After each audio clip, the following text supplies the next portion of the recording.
Greetings! Welcome to the devlog for update 95 of Hot Dogs, Horseshoes, and Hand Grenades. We're going to start off as always with a quick sound check. Make sure your speakers aren't up too high. Wonderful. So what have we got for you this week? Well, it is Spooktober, and I figured that the scariest thing that I could put in the game would be a bunch of horrifying cursed guns.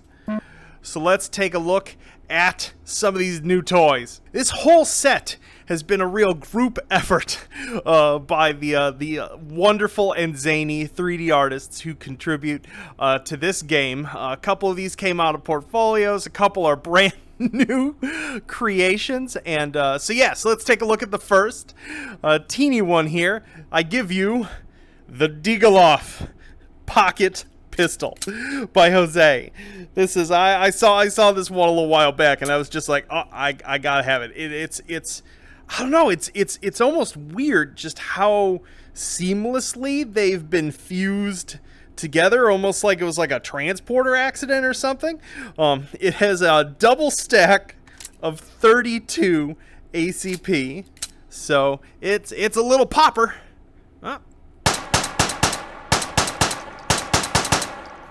Wonderful. Pop that out there. Oh, I just love this little piece. It's such a mini deal. It almost looks it's I don't know, it's like we all know how big a deagle's supposed to be. So you see this top part of it and your brain says it's this large. Like we can almost move this towards our eye to get it to feel right. But then you're like, no wait, it's tiny. It's just wonderful and cursed. So that is our first very cursed gun. On the subject of teeny things, our next one is sort of a retrofit of an existing asset based on a real, you can actually go out and buy gun that I found recently, because I'm bizarrely into 22LR guns. I don't know, I just love diminutive ones. And so this is, and as I said, I'm not making this up, this cursed thing is real. This is the Mini Mosin. A teeny shrunk down version of the Mosin that fires 22 LR. I don't know why someone decided to make it, but I'm glad they did. And I will eventually own one myself, but until that day comes, I will have to use this one.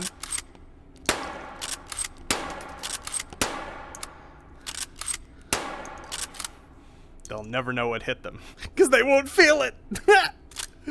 Oh, absolutely wonderful and absolutely cursed. This next absolutely cursed gun is also real. There's very little information available about it online, as this was a prototype.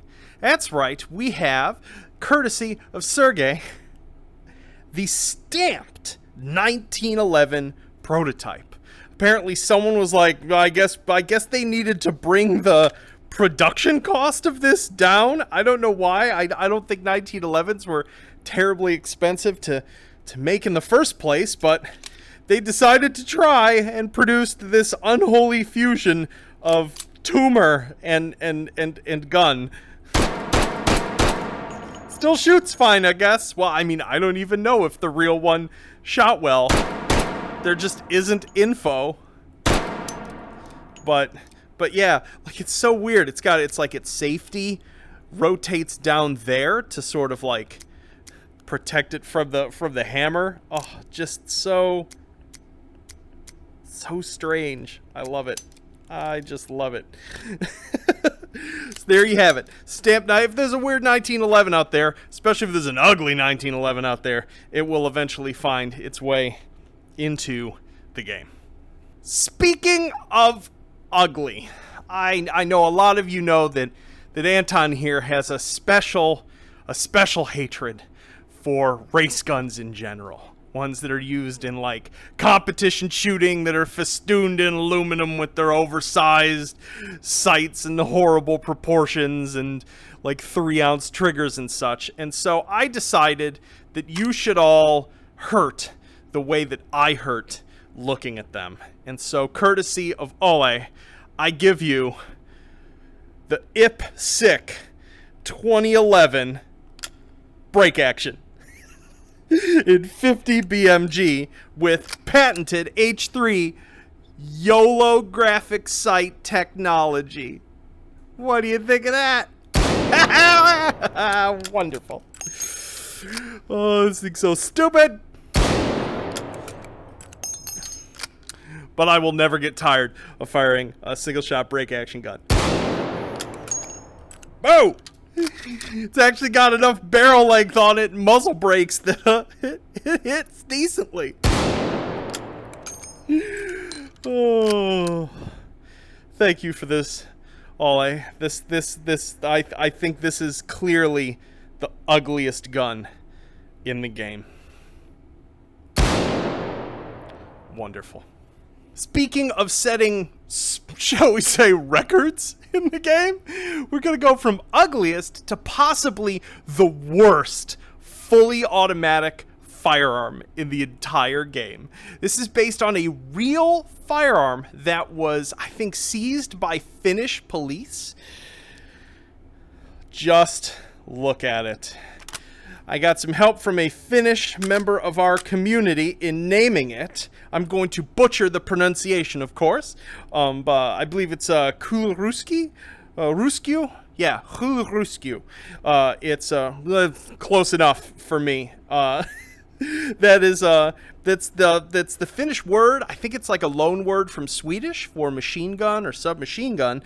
But the very literal translation of it, I think, is ball hose, which fits this, because this right here, with its 25 ACP teeny bullets, is a ball hose. You can't even see the holes it is making in the paper. Let's bring that. There we go.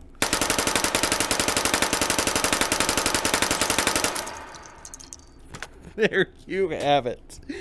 The worst. It's like bringing a paintball gun to taking hold.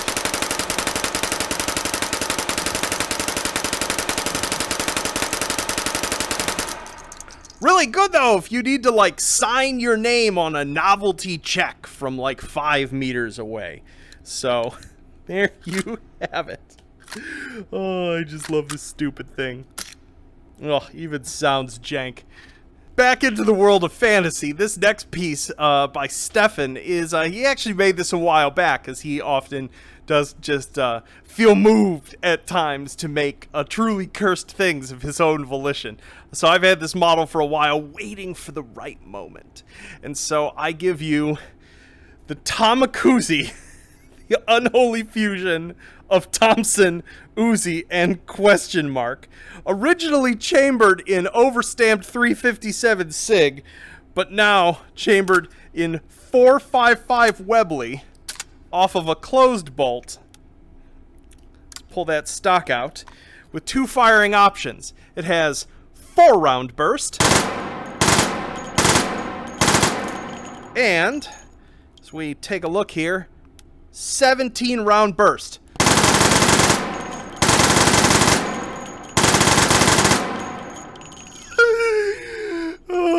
Why? Why not? Also, with automatic empty mag ejection technology, so that you know you have gone through your 69-round drum.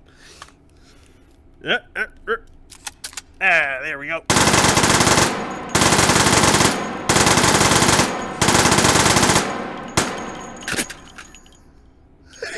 I love how it drops after the first shot of the 5th trigger pull.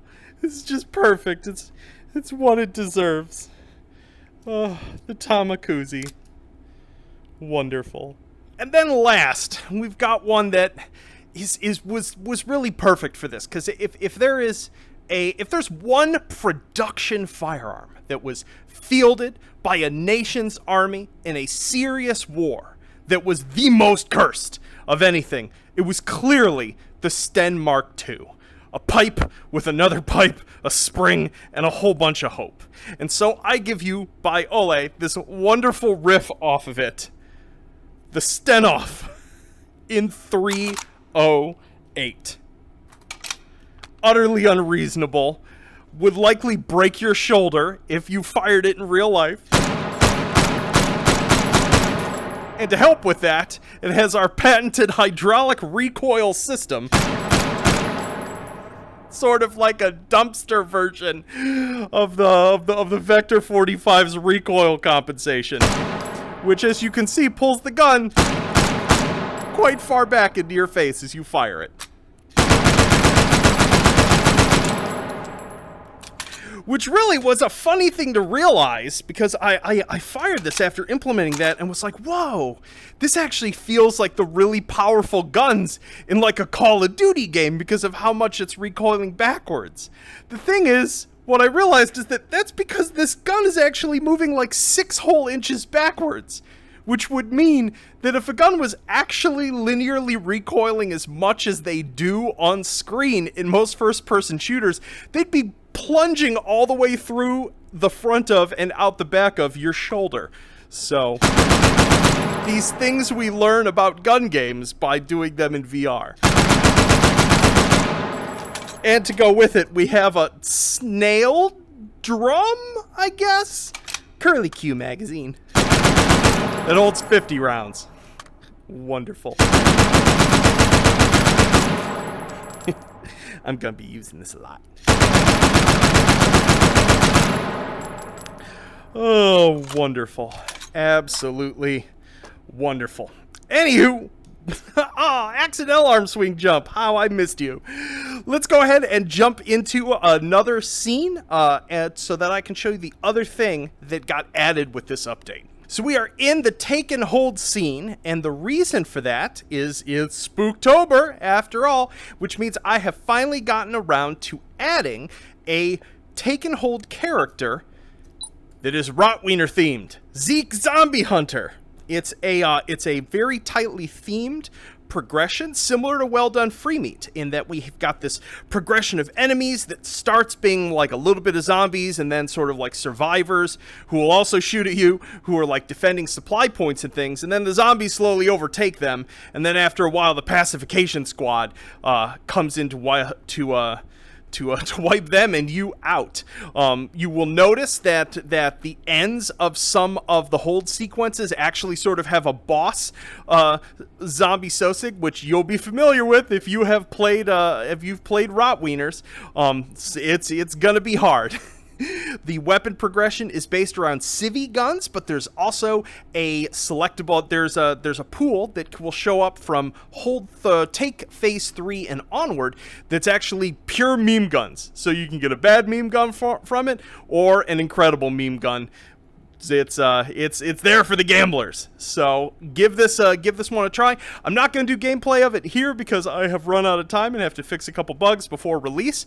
But one of our streamers, Jedi Toby-Wan, will be streaming this and hopefully getting his butt handed to him tomorrow. I think at 11:30 EST is when he goes online. I linked his Twitch in the description here. So if you don't have the game and you just want to watch some gameplay of it from a fellow who absolutely wrecks Take and Hold, definitely check that out. Anywho, let's jump out of VR now and talk about what else came in this update. Yo! So we are out of VR now. What else is in this update? So I changed some things about the way that Take and Hold loads its enemies. And it's largely due to future-proofing and migrating over some data structures. Hopefully that didn't break anything, but if it broke something, I will try to fix it. Let me know and I'll try to fix it over the weekend. Should be good though. Let's see here. I laid a bunch of the groundwork for the streamlined control option that I talked about last week. Pretty much all of it was like back-end code changes, sort of like doing basically just a lot of if-elsing for that control path. But what that means is that I ended up actually changing code in about 60 different places across the code base, from a sort of like, or 60 different classes, more than 60 places, which once again, I might have a control regression as a result of that. I actually just cleaned up little bits of stuff related to touchpad usage in general, as those scripts have been produced basically over the course of like 4.5 years, so there was a little bit of inconsistency still with them. Let's see what else. I removed the flare gun, the standard flare gun, from the break action shotgun pools in Take and Hold. Only the high pressure one is in there. And one of the reasons for that is that Zeke, the zombie hunter Take and Hold character, starts with a break action shotgun every single time, and I didn't want like 1 in every 15 runs to just be broken for that character, and so there you go. I finally have done that. It will still spawn in a Ricky Random though, so don't worry. It is not gone from the Take and Hold experience. Slide bolting now only occurs when the hammer on a bolt action weapon is not cocked. So you will no longer have a circumstance where you sort of actuate it, cycle the bolt closed, and then like brush or bump the touchpad or the thumb pad and have the bolt partially open. So I know that was a complaint for a bunch of folks. Bunch of bug fixes. Empty cartridges can no longer be multi-picked up and sort of glitched back to being loaded via holding multiple cartridges.